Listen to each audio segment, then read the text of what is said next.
matinale Grand Lille TV avec Adrien Lanois.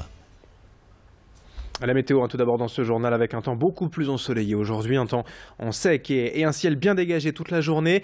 Attention quand même au retour du froid avec des valeurs négatives déjà relevées tôt ce matin, moins 1 degré parfois à Lille et dans la région.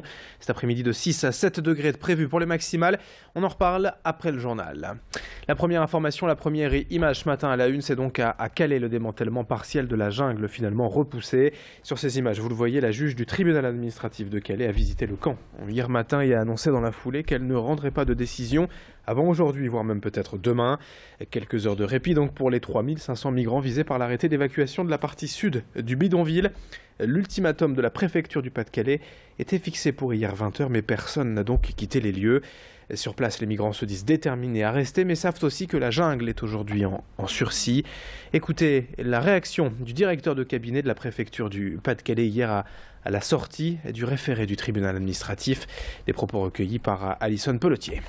Employer beaucoup de moyens, des maraudes, déployer donc des centres d'orientation à travers toute la France, un centre spécifique d'accueil sur la lande. Nous allons poursuivre ces efforts parce que notre objectif, c'est bien que plus aucun migrant ne vive dans ce camp de misère, dans des habitats de fortune, mais dans des hébergements dignes et sûrs. Nous poursuivrons nos efforts et nous serons très mobilisés pour que véritablement ce camp de la Lande n'accueille plus de migrants dans des conditions qui sont actuellement pas supportables et pas dignes.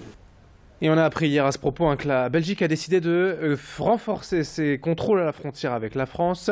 Le pays craint un éventuel afflux de migrants contraints de quitter Calais et pouvant trouver refuge près de ses ports, notamment Ostende ou Zeebrugge, d'où partent des bateaux pour l'Angleterre. L'actualité en images est également pour évoquer le choix du prochain nom de la grande région. On vous en a déjà parlé ici même. L'État a demandé au Conseil régional de proposer une alternative au trop simple et trop long Nord-Pas-de-Calais-Picardie. Pour cela, ce sont les lycéens qui ont été sollicités et 300 000 jeunes de la région qui ont commencé hier à réfléchir à ce futur nom. Ils ont jusqu'au 4 mars pour proposer leurs idées et les meilleures suggestions de chaque établissement seront ensuite envoyées aux élus qui voteront en assemblée générale pour le nom de la région. Plus tard, en septembre, les élèves des lycées spécialisés en art et en design cette fois seront sollicités pour trouver le nouveau logo de cette région. Voici déjà quelques idées émises par les élèves du lycée ESAT à Roubaix, rencontrés hier par Xavier Silly.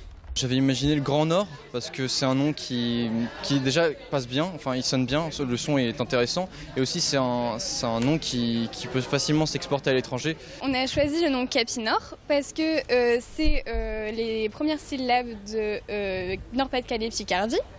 Ensuite il y a le C qui reste la première lettre qui est avant tout primordiale parce que ce qui ressort le plus de notre région c'est l'aspect chaleureux.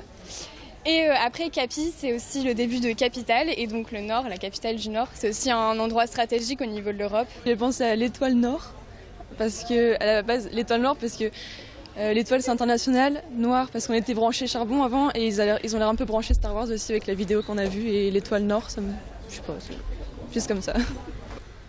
7h34, l'actualité en direct et dans le reste de cette édition, le coup de gueule des enseignants face au manque de professeurs remplaçants dans la région. Selon les calculs du syndicat FSU depuis la rentrée de septembre, les écoliers français ont déjà manqué près de 6000 jours de classe et le Nord-Pas-de-Calais est bien évidemment concerné. Le syndicat et les parents d'élèves s'inquiètent ainsi de voir certains élèves sans cours de maths ou d'histoire par exemple depuis plusieurs semaines. En remplacement, bien souvent, le rectorat envoie en fait dans les classes des contractuels sans formation, des profs improvisés selon les syndicats et parfois recrutés directement via Pôle emploi ou les petites annonces. Céline Huret a rencontré hier le responsable local de la FSU à Lille. Écoutez ses explications. Il y a un problème d'attractivité de la profession, ça fait maintenant quelques années qu'il n'y a pas seulement pour les remplacements.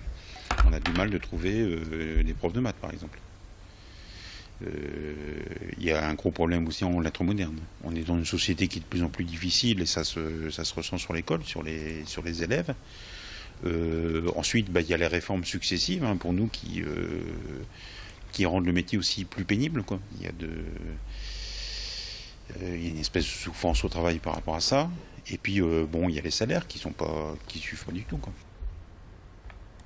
Dans le reste aussi de ce journal, la SNCF recrute des aiguilleurs du rail et des techniciens supérieurs de la circulation.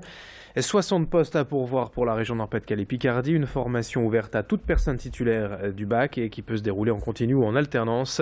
En détail, l'aiguilleur a pour mission de diriger les trains en temps réel, de veiller à leur sécurité, à leur régularité. Le technicien de la circulation exerce, lui, à la fois des missions d'aiguilleur et de management. Pour les intéressés, la SNCF tient un stand vendredi et samedi à l'île Grand Palais lors du salon de la poursuite d'études et des masters. Explication complémentaire au micro de Louis Caillé. Prérequis, donc bien sûr, il y a tout un tas d'épreuves de sélection à suivre, des tests médicaux, des tests d'aptitude physique et psychologique. Donc les qualités que nous recherchons, j'en citerai 3. La rigueur, la capacité à apprendre et à savoir appliquer, et la capacité à savoir rester calme en toutes circonstances. La seule condition requise, c'est d'avoir 18 ans. Ce sont des CDI en termes de contrat. Mercredi 24 février, 7h36, dans un instant à suivre les prévisions météo et l'infotrafic. Très bon réveil à toutes et à tous en notre compagnie sur Grand Lille TV.